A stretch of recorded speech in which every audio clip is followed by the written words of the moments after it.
Hi everybody and welcome to the Mental Toughness and Body Show. My name is Rob Evans and I'm your weight loss coach, health strategist and internationally published author, helping take your life, your business, your health, fitness, body and mindset from where you are right now to being unstoppable. And today I want to wish everybody around the world a happy Valentine's Day because it's a special day of the year and I know that a lot of people think it's too commercialized. Now, I say that if we can express a little bit more love in the day, and if we have a special day to do that, then I'm all for it because you can never have too much love in the world.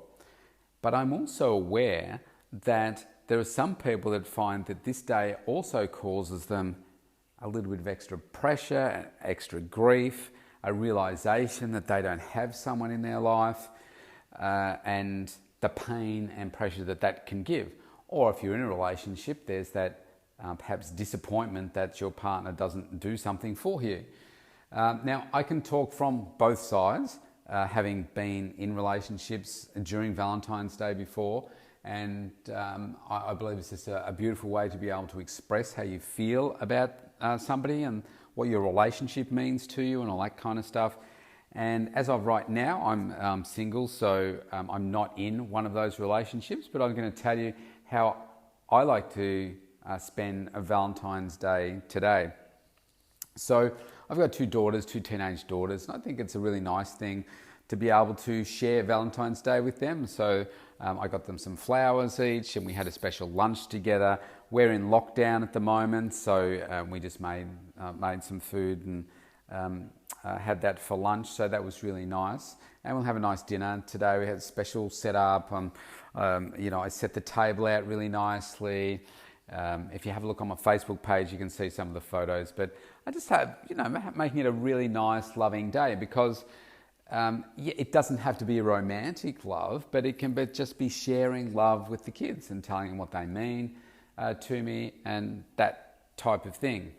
Now, the other side of that is you can say, well, yeah, you can do that, but it may still feel a little bit empty to you. So what I think this is a great time to do is to give yourself some self-love.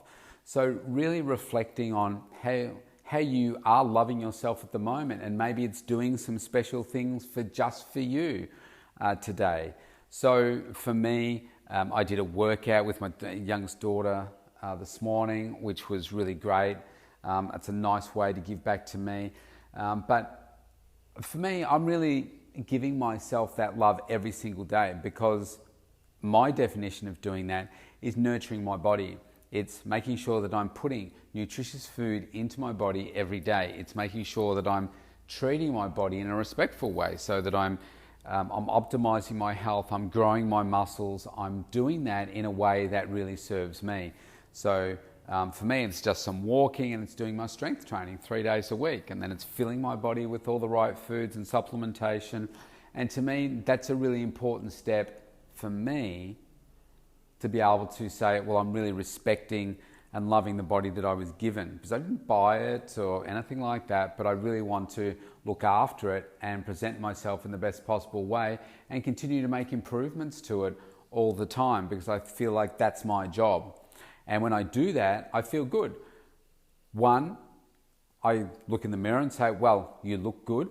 I feel good. I feel energized.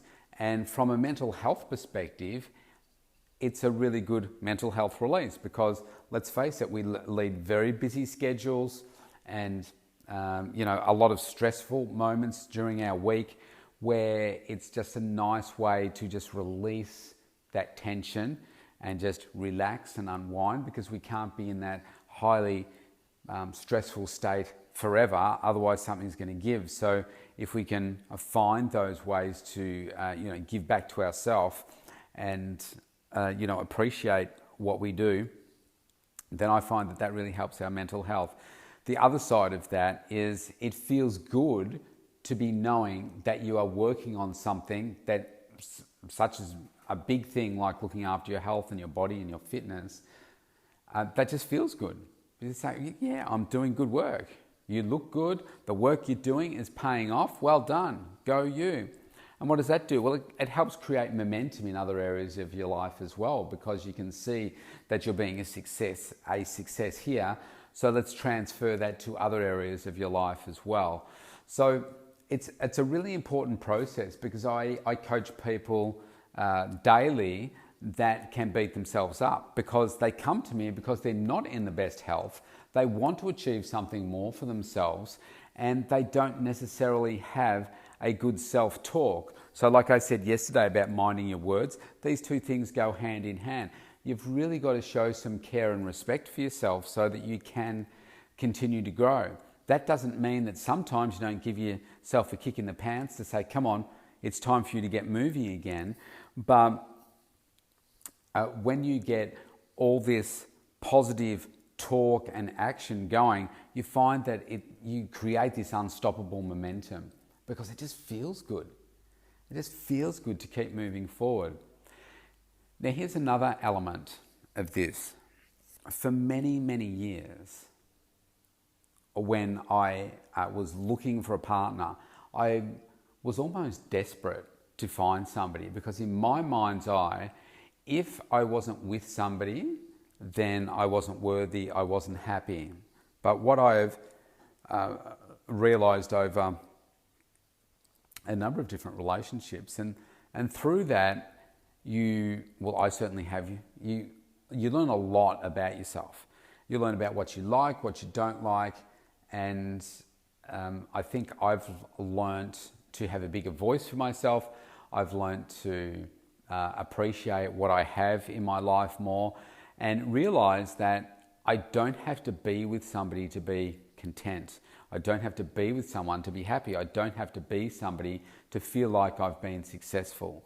Because for many years I would beat myself up because I felt like I wasn't worthy, and if I wasn't with somebody, then I felt like I really wasn't good enough. I wasn't successful.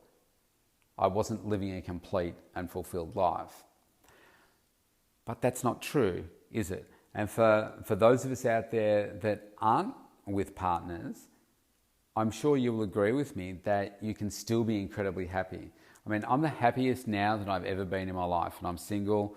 I'm very successful with what I do.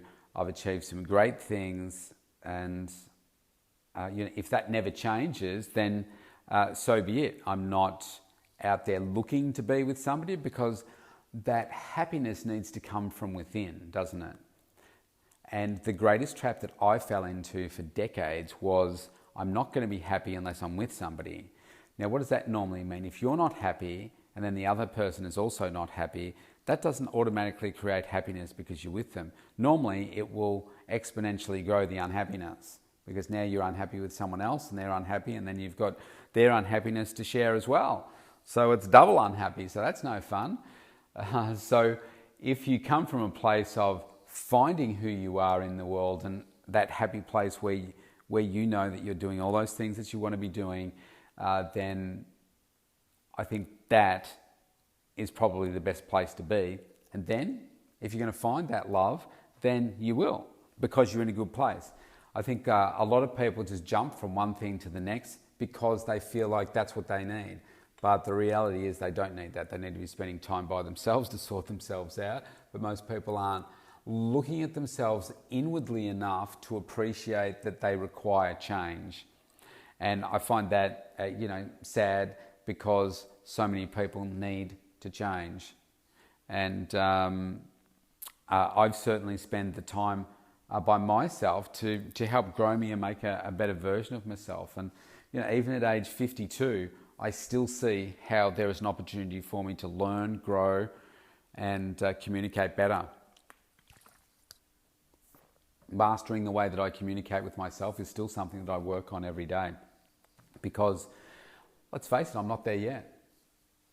I don't know that we ever get there. When you have a drive to be successful and to keep doing more and more, I think you're always looking for that next level, no matter what level you get to. I don't think happiness has a destination. It's just a state that we live in, and I live in a great state. Even though our state of Victoria is locked down now, I still am in a great state, and I think that's really special. And it's a special gift that we can share to our kids as well. And it can be challenging to be able to, share things with our kids and get them to appreciate, I guess, what we're feeling and how we live, and passing on some ideas of how we would like them to be living as well. Because let's face it, when I was a teenager, I probably didn't really listen to my parents that much. You just think, oh yeah, that's rubbish. I'll find my own way, or my way's the right way. All we can do is keep passing on our values and beliefs and some guidance here and there, and hopefully this stuff sinks in and they will appreciate the way that they've been raised. But bottom line here is, today is a day of love.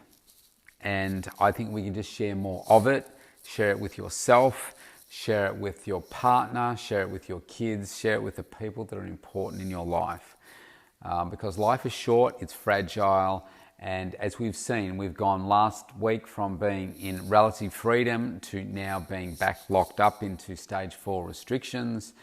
And that could stay like that for a number of weeks or even months. We just don't know. Things are just so fragile. So let's share the love, because love is there to be shared. Stay safe. I'll see you tomorrow.